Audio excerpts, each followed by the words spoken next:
Hi, I'm Christina Hooper, and I am here with another entrepreneur taking action, Mike Harvey. He did something really cool that I know a lot of us want to do. He took a 6-month vacation from his business, and I'm going to get the scoop today on how he pulled it off.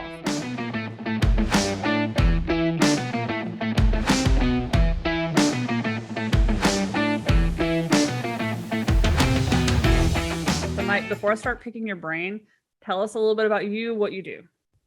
All right. Yeah. So I've, man, been in business 20 plus years across various different industries and launched different businesses, exited businesses, helped other people launch businesses. And yeah. So currently we still own 4 different businesses. 3 of them are service-based businesses. So we own a IT services company, we own a cybersecurity service company, we own a digital marketing agency, and then we have a coaching business as well.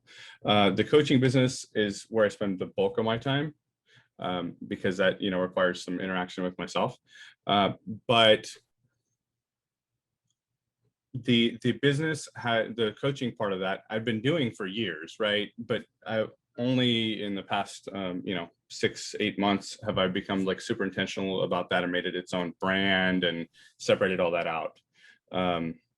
So now what I do is I help entrepreneurs, other business owners, figure out how to stop being the technician in their company and really lead their company forward so that they can, take a vacation at least a week or 2 and shut off their cell phone and live the life that they really desired when they got into business in the first place.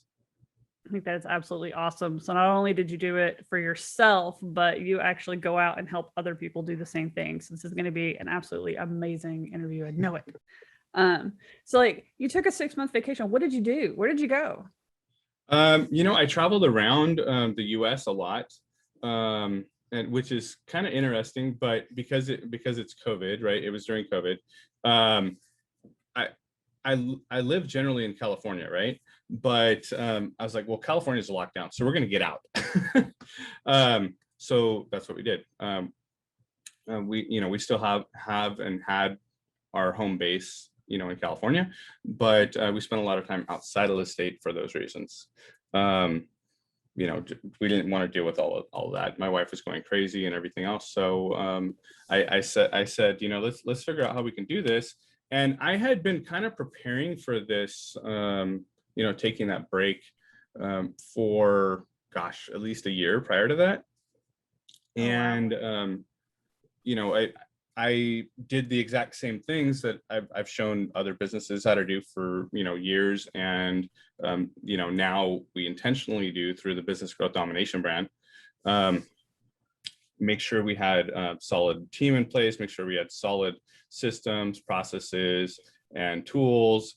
And we had, the strategy, of course, was already existing, but we had a solid strategy for how that business can function without me and allow me to just be the leader of the company rather than the doer or the technician that so many business owners get stuck in.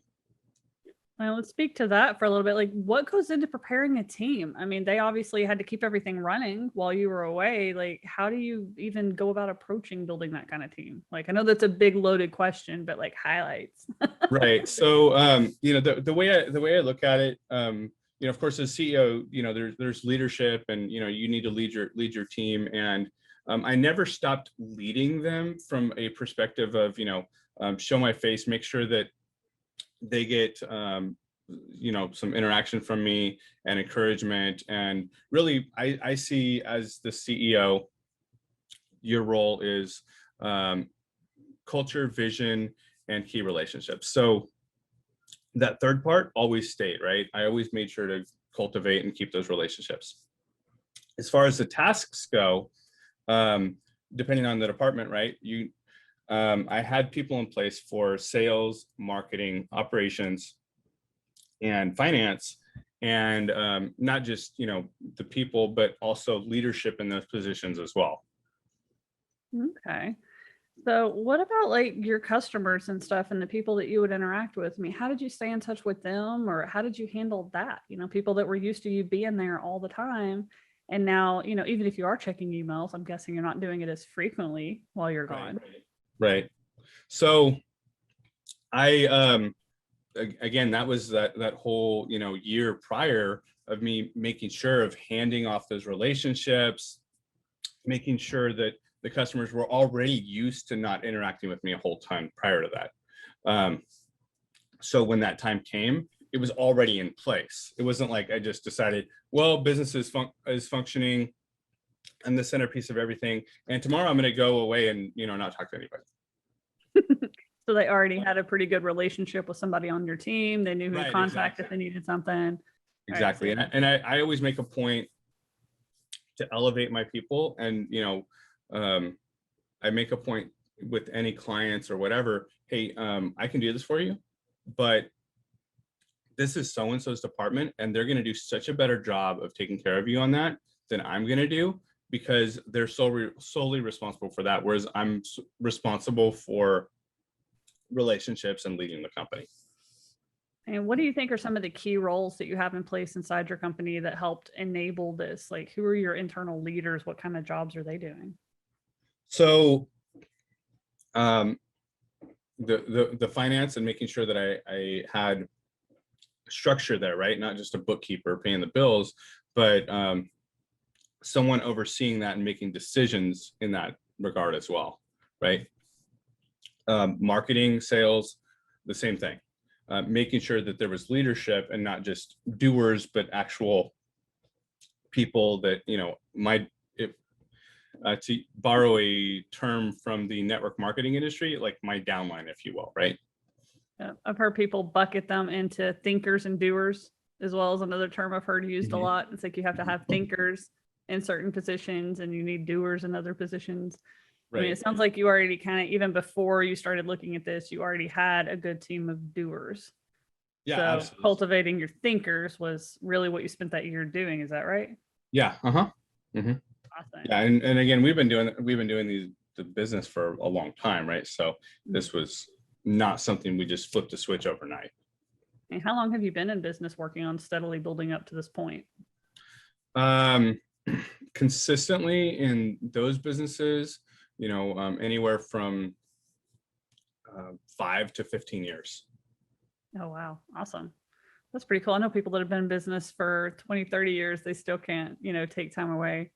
What did that look like while you were away? I mean, you mentioned kind of having to check in. Like, did you have like regular, like weekly check-ins? Were you answering emails? Like, what did that look like while you were gone for 6 months? Man, I gotta think back a little bit, but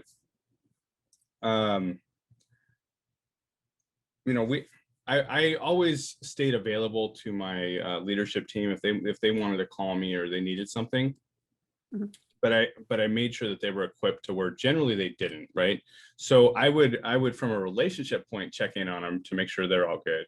But outside of that, I made a point not to be super involved in the day-to-day. Just letting them know, like reinforcing that you trusted them and reinforcing and equipping them and empowering them to do their job. As CEO, prior to that is building the trust relationship and then removing the bottlenecks and the things that would stop things from moving forward. So they were empowered to make decisions and, things like that. That's a really good point too. Like, so while you were still there, what were you doing differently to make sure that they felt prepared and felt confident when you were going to be gone? Like, how did you prepare them in advance? Well, communication's big, right? Always big. Kind of let everyone know what's going on. But I started treating that as if I were gone, quite a ways prior to actually being gone. They kind of got to dip their toes in the water and do a test run while you were still there as a backup. Exactly. That's really cool. Well, I mean, I know I've asked you a bajillion questions. We've gotten lots of really good information about this. Is there anything else that you just think, like any advice or anything you'd want to share to somebody that's sitting here going, man, I want to be you. I want to take 6 months off. I want to build this team. Like, I know you said it's something you help with too. So pitch that too. Tell us where to go if they want to just hire you to make it happen. But what's some final, kind of tips? Yeah. So really doing this boils down to 3 things, right? You got to have a good strategy for how you're going to run your business or how your business is going to run like independent of you. So you can be that visionary, that leader, and having a to borrow a term from EOS, if anyone's familiar with that, it is having that implementer in place, right? And not that we run strictly EOS, but we do borrow some things from there, and some things from some other places, and just personal experience and all of that. But you got to have a scalable strategy for your team to implement. You have to have a solid team of not just doers, but the thinkers, like you mentioned, Christina, leadership to lead that company forward. And number 3 is you need to have the tools and processes in place so that your team can implement that strategy. So those are really the 3 big components of that. And then there's a whole bunch of sub things that break down underneath there. It's a lot more to it, but that's at a high level what it takes. And if somebody wanted to just hire you, where would they go for that? The best place to get in touch with me is go into our Facebook group, and you can get there, mikeharvey.co/group. And then, we'll make a point to connect with everybody who joins there. Yeah, and I'll pop that link in the show notes, and wherever you're watching this video from, that link will be hanging around somewhere. But again, it was mikeharvey.co/group. So really great nuggets here, guys. I know, like, I'm one of these people that's been digging towards making a scalable business that I can step away from. And I've heard a lot of this advice over and over again from other experts like Mike. It's something you just got to dig in and do. Get that advice, join his group, because you're just going to keep getting more and more nuggets. Mike, thank you so much for taking this time today to share your insights and experience with our audience. And guys, to all the entrepreneurs that are listening to this right now, this is your moment to decide to take action. That's our whole thing at ETA, entrepreneurs taking action. Join our community, learn from experts like Mike. We're bringing cool people in all the time to teach you guys things, to answer questions, to help you advance, and to get where you can enable your lifestyle with your business instead of letting your business run your life. So that's the goal, guys. And I'll see you here again at the next interview. Bye. And until then, have a great time. Bye.